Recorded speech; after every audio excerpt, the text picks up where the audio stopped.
खुलुमबाय लोगोफोर, गोजोन फुंबिलि बयनिसिमबो। नोंथांमोनखौ बड' इनफ' पइन्ट चेनेलाव बयखौबो बरायनाय बावहरग्रोनाय जाबाय।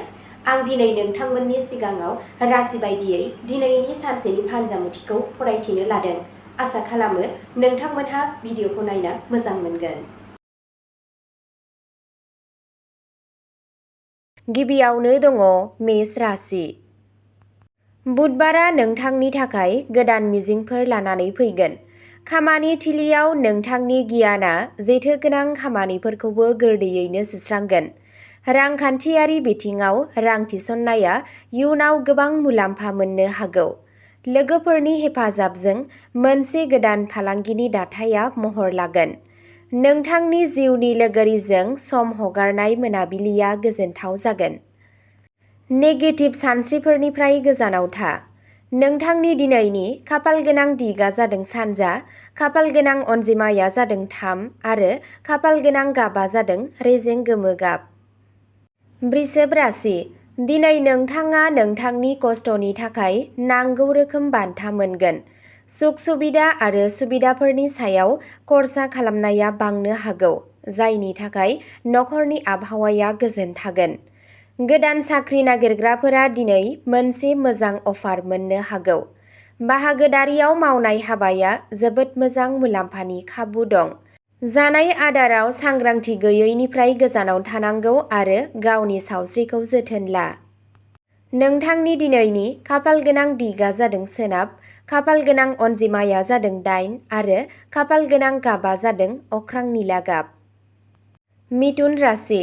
दिनै नोंथांनि मेलेमारि गोहो आरो थिरांथा लानायनि गोहोआ थिखिनियाव थागोन।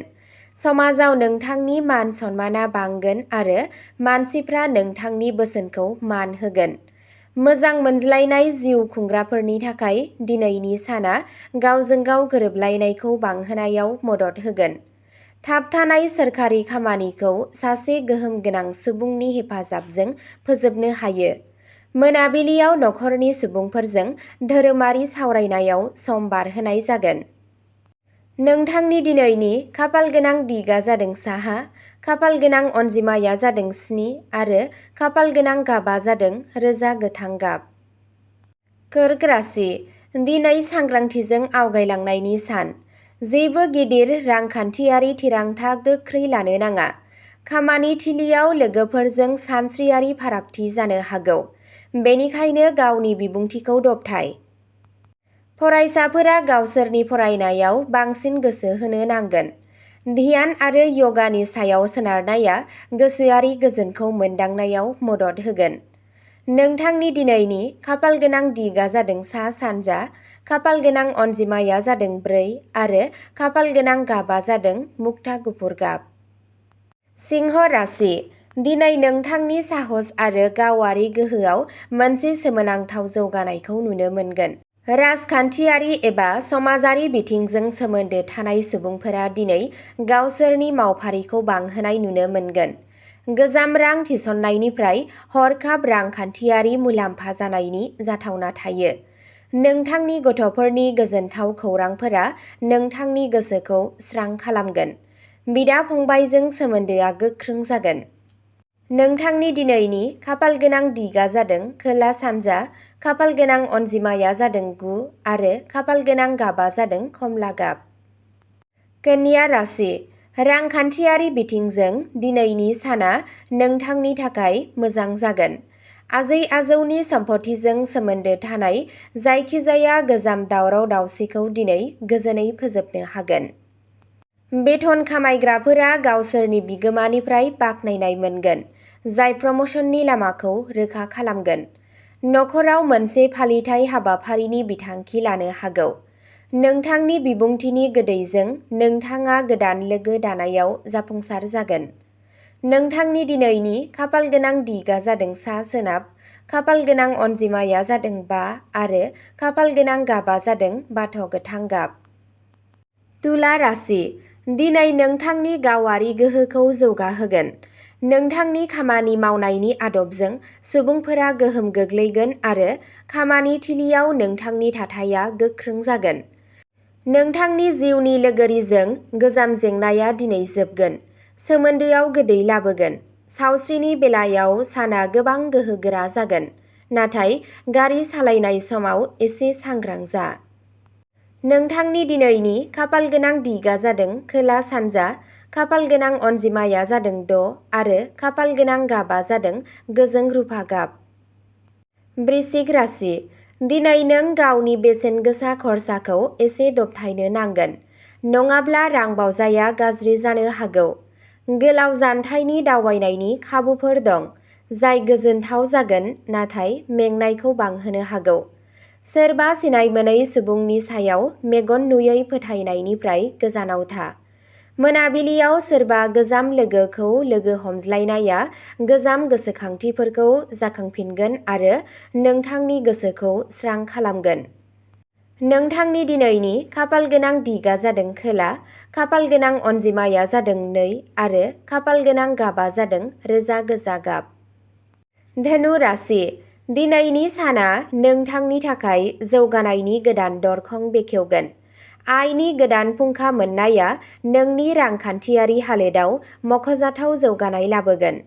नोंथाङा नोंथांनि खामानि थिलियाव गोजौ थाखोनि मावख'गिरिफोरनिफ्राय आबुं हेफाजाब मोनगोन।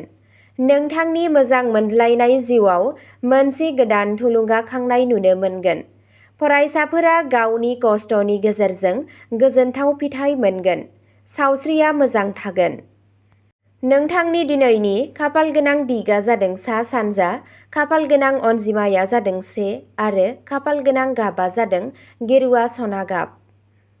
मकर राशि, दिनै नोंथाङा नोंथांनि जिउ राहायाव माखासे मोजां आरो गेदेर सोलायनाय नुनो मोनगोन। फालांगियाव गोदान बिथांखिफोरखौ मावफुंनो थाखाय दिनै मोनसे मोजां सान। गागि सोद्रोमाफोरनि बोर मोन्नायजों जायखिजाया आद्रा थालांनाय गोनां खामानिफोरा दिनै जाफुंगोन। समाजाव नोंथांनि मान-सन्माना बांगोन। न'आव गोजोननि आबहावा थागोन। नोंथांनि दिनैनि खाफालगोनां दिगा जादों खोला-सोनाब, खाफालगोनां अनजिमाया जादों 10 आरो खाफालगोनां गाबा जादों रोजा सिलर गाब। कुम्भ राशि, दिनै नोंथांनि गोसोआ धोरोमारि खामानिफोरनि फारसे बांसिन जागोन। नोंथाङा नोंथांनि नखरजों लोगोसे बबेबा गोथार थावनियाव दावबायनायनि बिथांखि लानो हायो। खाफालनि आबुं हेफाजाबजों नों जाय खामानिखौ मावनो थांखि लादों बे खामानिखौ थि समाव फोजोबगोन। बिजिरसालि आरो आयेनारि जेंनाफोरजों सोमोन्दो थानाय आयदाफोराव थिरांथाया नोंथांनि फारसे जागोन। बेनि गोख्रों जाथावना दं। गोसोआरि महरै नोंथाङा जोबोद गोजोन मोनगोन। नोंथांनि दिनैनि खाफालगोनां दिगा जादों सोनाब, खाफालगोनां अनजिमाया जादों 11 आरो खाफालगोनां गाबा जादों जामुन गाब। मीन राशि, नोंथांनि थाखाय दिनैनि बोसोनआ जाबाय सानखौ सांग्रां आरो गोसो होनानै हगार। गावनि सावस्रिनि फारसे सांग्रांथि जा आरो गावनि आदारखौ गोथार लाखि। खामानि थिलियाव थाखोमानाय सुथुरफोरा नोंथांनि खामानिखौ हेंथा होनो नाजानो हागौ, बेनिखायनो नोंथांनि मावथांखिफोरखौ गुबुंले लाखि। नोंथांनि जिउनि लोगोरिनि गोसोआरि हेफाजाबआ नोंथांखौ गोब्राब समाव बोलो होगोन। इसोर गणेशखौ सिबिनाया मोजां जागोन। नोंथांनि दिनैनि खाफालगोनां दिगा जादों साहा, खाफालगोनां अनजिमाया जादों 14 आरो खाफालगोनां गाबा जादों रेजें गलाब गाब। अब्ला दिनैनि राशि फरायथिनाया एसेनोसै। गोजोन्थों।